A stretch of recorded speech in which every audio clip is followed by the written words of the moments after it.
ماں باپ کے ساتھ حسن سلوک۔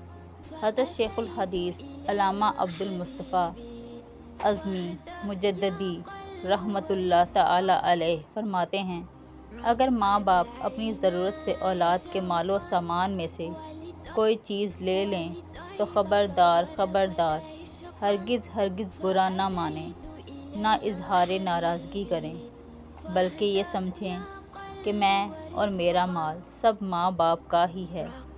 حدیث شریف میں ہے کہ حضور اقدس صلی اللہ علیہ وآلہ وسلم نے ایک شخص سے یہ فرمایا کہ انت و مالک لی ابیک، یعنی تو اور تیرا مال سب تیرے باپ کا ہے۔